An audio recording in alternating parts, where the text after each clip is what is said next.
छत्तीसगढ़ की पवित्र भूमि पर कोई ना कोई चुंबक जरूर लगी हुई है, ये पक्का है।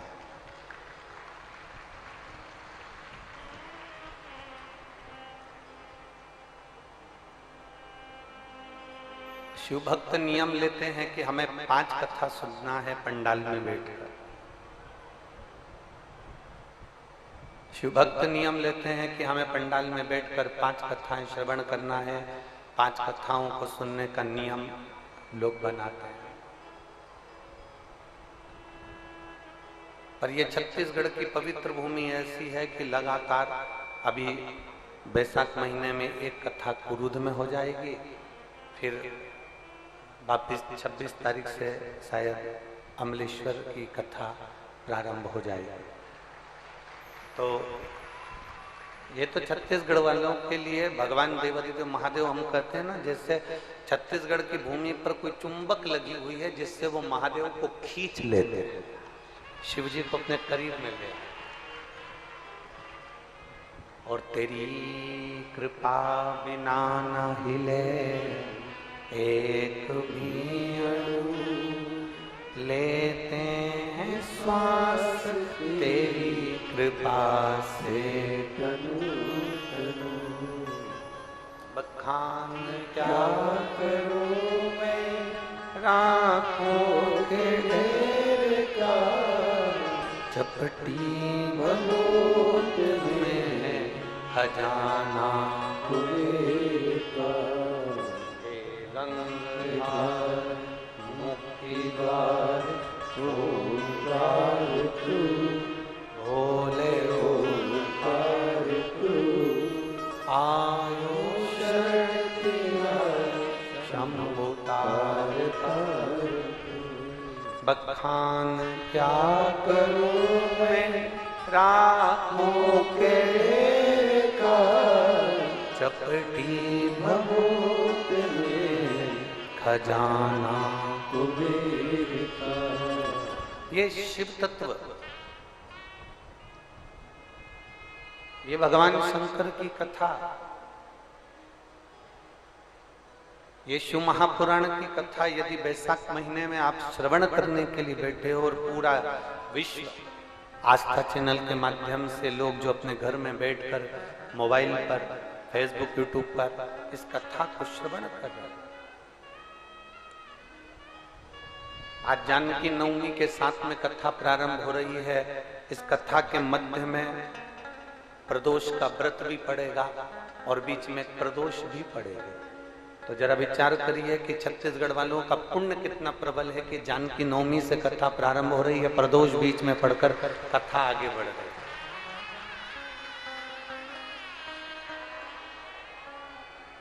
छत्तीसगढ़िया सबले बढ़िया, जरा दम से बोलो जरा, छत्तीसगढ़िया। तो ये तो छत्तीसगढ़िया महतारी की कृपा है ना। और माँ जब तक कृपा ना करे ना, तब तक दुनिया में कोई सुख प्राप्त नहीं हो सकता, कोई आनंद प्राप्त नहीं हो सकता। और ये जो कथा हो रही है ना, ये भी एक माता जी की जिससे ही हो रही है। श्रीमती कमला देवी श्रीधर, जिन्होंने जिद पकड़ ली थी कि मुझे कथा करवाना है और कथा अपने गांव में होना चाहिए। और कहीं अपने पूर्वजों का पुण्य प्रबल हुआ होगा, कहीं भाग्य प्रबल हुआ होगा, कहीं आनंद प्रबल हुआ होगा, तब जाकर ये कथा कुरुद छत्तीसगढ़ में आई है। और आप दिल से सुनो, अपने जीवन में आनंद की अनुभूति करो। और जिस भाव से कथा को श्रवण कर रहे हो उसको अपने अंदर धारण करो। केवल यहाँ से सुनी, यहाँ से निकाल दी, बची कुची थी कपड़े में से झटकार दी, घर पहुंचे तो लोगों ने पूछा कहाँ गई थी, तो कहा कथा सुनने के लिए गई थी। कुछ लेकर आई है तो कहा हाँ वहां पर प्रसाद बट रहा था तो वो लेकर आ गई। तो प्रसाद की मूलता नहीं है, शिव पुराण में सबसे ज्यादा मूलता है कथा को अपने अंदर उतारने की, शिव महापुराण को अपने अंदर धारण करने की, भगवान शंकर को अपने भीतर उतारने की मूलता है। इस कथा को जितना उतार सकते, इस कथा को जितना धारण कर सके उतना करो।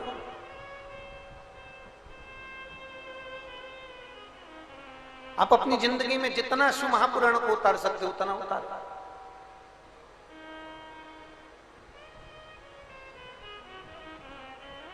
किसी देवता से अगर सीखना है, 33 कोटि देवी देवताओं में अगर किसी से हमें सीख सबसे ज्यादा अगर प्राप्त होती है तो वो कालाधिपति महाकाल राजा देवाधिदेव महादेव से प्राप्त होती है। बहुत कुछ सीखने को मिला।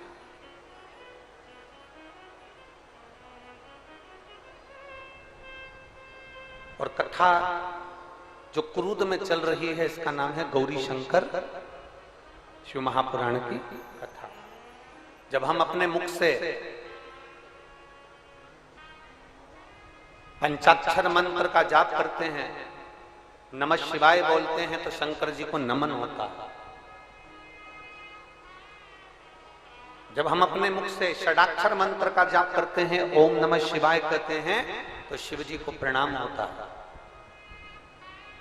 और शिव महापुराण की कथा कहती है जब हमारे अपने मुख से श्री शिवाय नमस्तुभ्यम कहते हैं तो केवल शंकर जी को प्रणाम नहीं होता, गौरी शंकर को प्रणाम होता।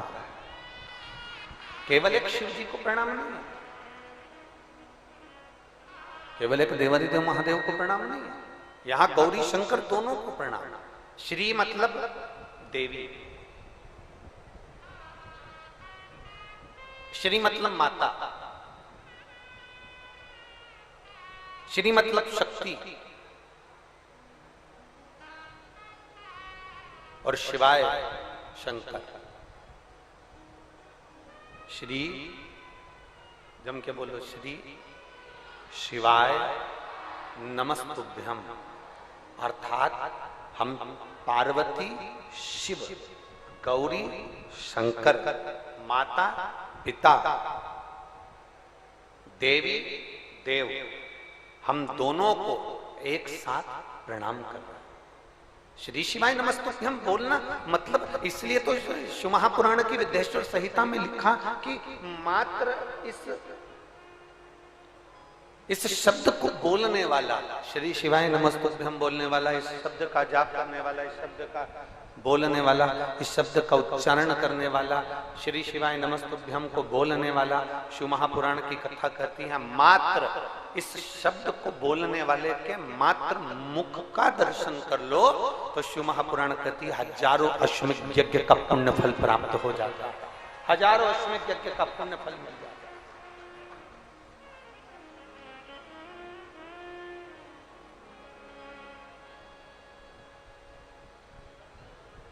श्री शिवाय नमस्तुभ्यं,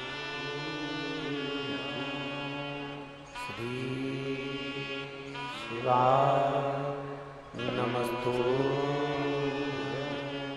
श्री शिवाय नमस्तुभ्यं,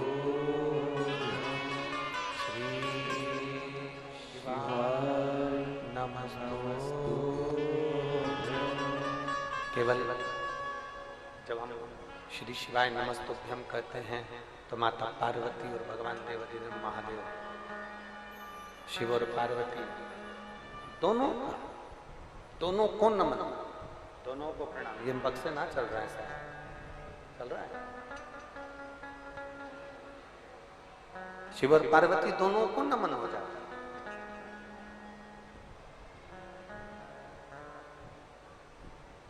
एक बहुत सुंदर चरित्र आता है गौरी शंकर शिव महापुराण का, बहुत सुंदर चरित्र।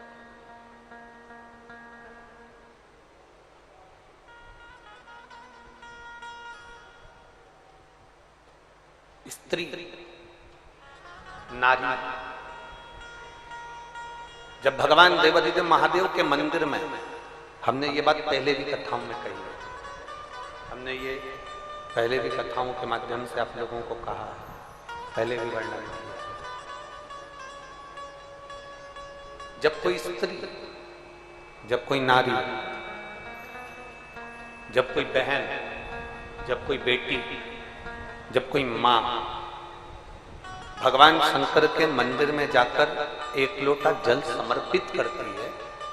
स्त्री जब शिव जी के मंदिर में जाकर एक लोटा जल चढ़ाती है तो शिव महापुराण की कथा में उमाखंड में वर्णन किया गया कि वो नारी केवल अपना कल्याण नहीं करती है, वो नारी अपने मायके और ससुराल दोनों की 71 पीढ़ी को पार उतार देती है। इतना बल उसके अंतर्गत उत्पन्न हो जाता है।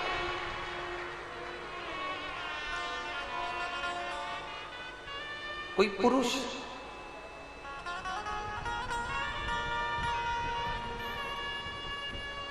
अगर भगवान देवादिदेव महादेव के मंदिर में भूलवश भी चला जाता है, भूलवश भी अचानक अनायास बिना सोचे बिना समझे बिना विचार के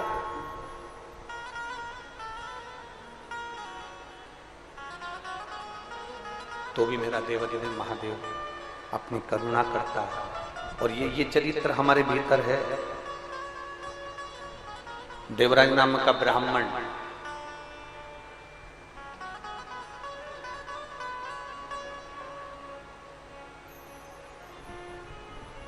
जिसके पास में चोरी का धन है, देवराज नाम का ब्राह्मण चोरी का धन है जिसके पास में,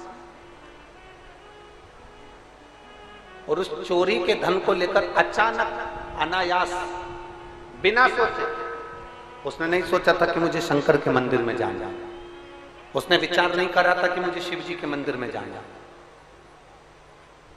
उसने ये विचार कर कर रखा ही नहीं था कि मुझे शंकर की चौखट पर पहुंचना। अनायास बिना सोचे समझे चोरी का धन लेकर वो शंकर जी के मंदिर में पहुंच गए। इसलिए हम कथा में पहले कहते हैं आपको, आप लोगों ने टीवी के माध्यम से भी श्रवण करा होगा और कभी आपने पंडाल में बैठकर भी सुना होगा, तो हमने एक बात जरूर आप लोगों से कही है। धर्मात्मा अगर कथा सुनने आता है, परमात्मा अगर कथा सुनने आता है, भक्त अगर भगवान की कथा सुनने आता है, तो चोर भी भगवान की कथा में जरूर आता है। इसलिए हम बार बार आप लोगों को कथाओं के माध्यम से कहते हैं कि जब भी कथा के पंडाल में जाओ, शिव महापुराण की कथा सुनने के लिए कभी भी पंडाल में पहुंचो, या तुम्हारे क्षेत्र में कोई भी कथा हो, उस कथा को सुनने के लिए यदि आप पंडाल में पहुंचे तो कोई सोने की रकम, कोई मंगलसूत्र, चेन, अंगूठी, कोई आभूषण सोने का पहनकर या बहुत कीमती सामान लेकर आपको कथा में नहीं जाना है। कथा में शंकर से बड़ा कोई कीमती नहीं होता, इसलिए हमें महादेव को लेकर अपने घर जाना है, सोने की रकम लेकर कथा में नहीं जाना। कोई विशेष आभूषण लेकर हमें कथा में नहीं जाना,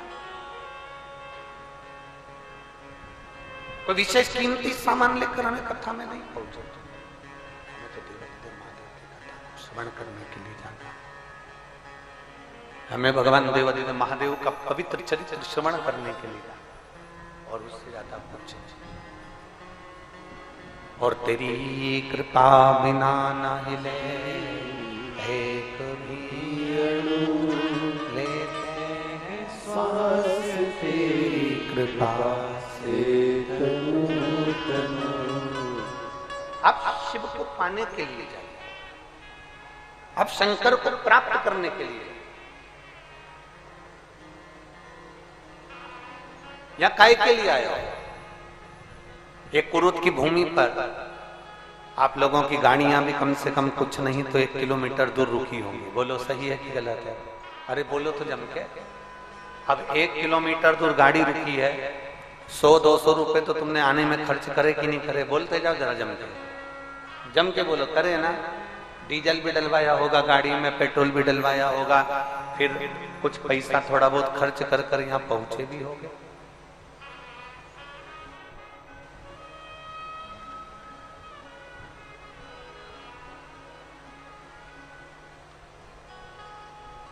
कुछ पैसा खर्च कर कर यहाँ पहुंचे होगे, तो जरा विचार करिए। 100, 200, 50, 500 रुपए तुमने खर्च किया, इतनी धूप में चलकर तुम पंडाल तक पहुंचे हो, तो ईमानदारी से बोलना क्या केवल लोगों को देखने के लिए पहुंचे हो? अरे बोलो तो जम के। सहेली से बात करने के लिए पहुंचे हो? रिश्तेदारों से मिलने के लिए पहुंचे हो? नहीं, इस चिलचिलाती बैसाख की गर्मी में अपना धन खर्च कर कर अपने पैसे से लाखों की संख्या में अगर आप यहाँ पहुंचे हो तो केवल शंकर भगवान को प्राप्त करने के लिए और अपने दुखड़े शिव जी से कहने के लिए पहुंचे। अपने मन की बात भगवान देवादिदेव महादेव से कहने के लिए पहुंचे। अपने हृदय की बात भगवान शंकर से कहने के लिए पहुंचे और उनके पास बैठकर 2 क्षण अपने मन की बात देवादिदेव महादेव से हम कहें। महादेव हमारे मन की बात सुने, इसलिए हम भगवान शंकर की पवित्र कथा में पहुंचे। भगवान देवादिदेव महादेव की पवित्र कथा में हम पहुंचे। उनसे बैठकर हम चर्चा कर सकते।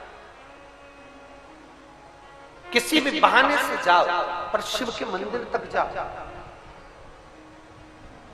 किसी भी भाव से जाओ पर शंकर के करीब में जाओ।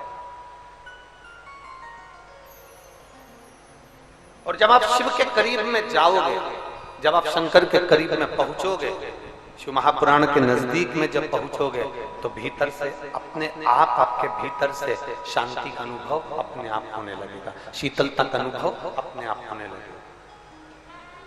महसूस करिएगा। आज कथा का पहला दिन है, जरा महसूस करिए।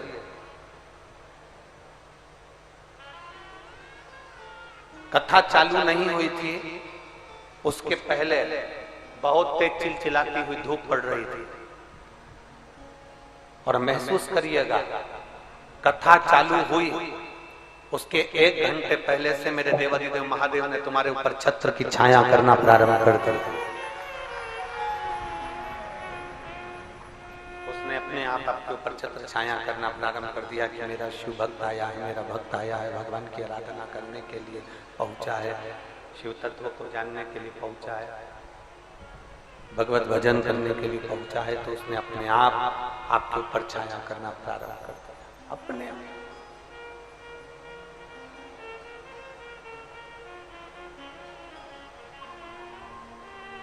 बहुत तेज गर्मी लगती है। मेरी कुरूत की जीजियां बोलेंगी और जितने मेरे जीजा बैठे हैं वो भी बोलेंगे, बड़े भाव से, और बेटियां और बेटे सब बोलेंगे। बहुत तेज गर्मी लगती है। पंखे से कहते हो कि हवा कर, जम के बोलो जरा।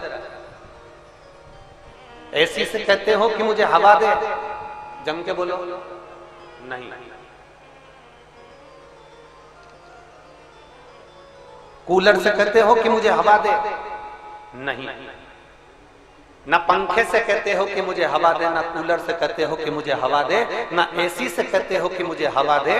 बस एक काम करते हो, कूलर के सामने जाकर बैठ जाते हो तो हवा लगना चालू हो जाती है। पंखे के नीचे बैठ जाते हो तो हवा लगना चालू हो जाती है।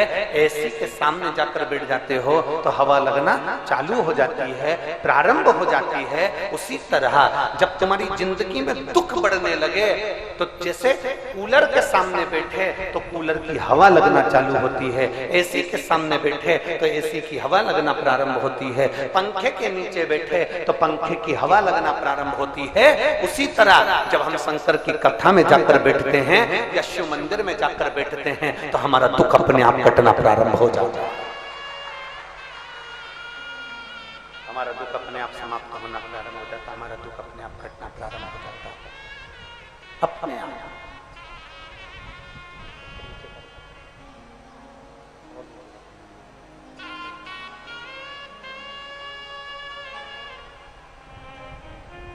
हमारा दुख अपने आप कटना प्रारंभ हो गया, अपने आप। पंखे के नीचे बैठे हवा लगना प्रारंभ हो गई, कूलर के सामने बैठे हवा लगना प्रारंभ हो गई, एसी के सामने बैठे हवा लगना प्रारंभ हो गई। उसी तरह जब महादेव की कथा में जाकर बैठते हैं, जब भगवान शंकर की पवित्र कथा को श्रवण करने के लिए बैठते हैं, जब देवालय में शिवालय में 1 लोटा जल चढ़ाने के लिए जाकर बैठते हैं, शिव जी को 1 लोटा जब हम समर्पित करते हैं, अर्थात कथा के सामने जाकर बैठ जाओ, हमें जैसे पंखे के सामने हवा लगना प्रारंभ होती है, कूलर के सामने हवा लगना प्रारंभ होती है, है, एसी के सामने हवा लगना प्रारंभ होती है, उसी तरह परमात्मा की कथा में जाकर बैठ जाओ, अपने आप दुख कटना प्रारंभ हो जाएगा। आपको कहना नहीं पड़ेगा, उनसे प्रार्थना नहीं करना पड़ेगी, भगवान स्वयं स्वतः दुख को काटना प्रारंभ कर देगा, स्वयं स्वतः। और शंभु जिस जिस पाता है साथ में बोलेंगे, शंभु शरणे मांगू घड़ी रे दुख काट दया करी न दर्शन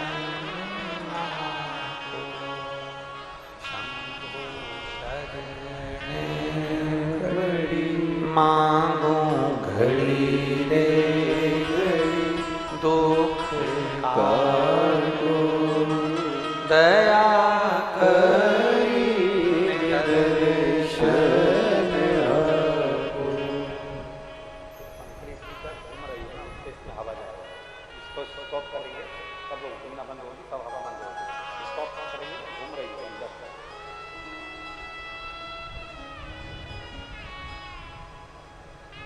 शिव कथा कर, भगवान शंकर का संवाद कर, शिव महापुराण की कथा कर, किसी भी बहाने से चले जाओ आप देवादिदेव जो महादेव के पास, किसी भी बहाने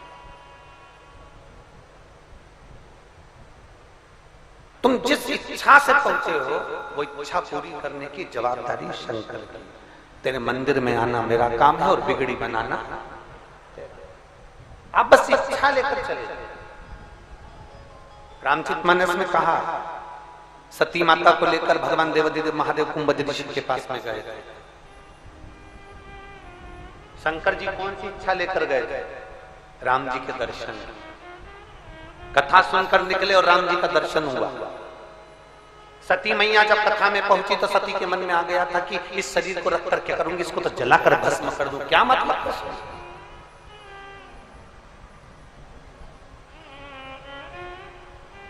शरीर से क्या मतलब मुझको, इसको जलाकर भस्म कर दूं तो अच्छा।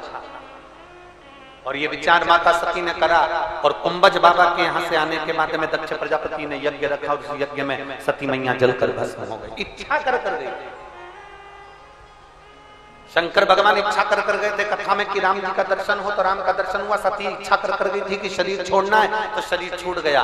आप ये लाखों की संख्या में जो यहाँ पहुंचे हो, इस पवित्र प्रांगण में बैठकर जो कथा श्रवण कर रहे हो, तुम्हारे मन की जो इच्छा लेकर आए हो, जिस भाव से कथा में पहुंचे हो, मेरा देवादिदेव महादेव तुम्हारे मन की इच्छा वो पूरी जरूर करता है, पूरी जरूर करेगा। बोल बम का नारा है, जम के जरा जम के बोलो, बोल बम का नारा है। हमारे मन की इच्छा हमारा महादेव पूर्ण जरूर करता है, जरूर।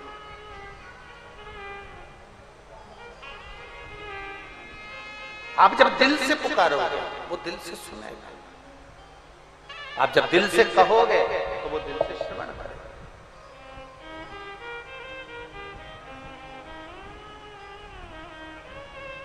एक बेटी बैठी है, देखिए,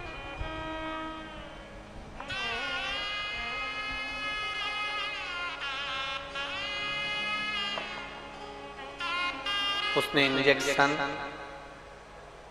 दवाई की बोतल, टेबलेट, गोलियां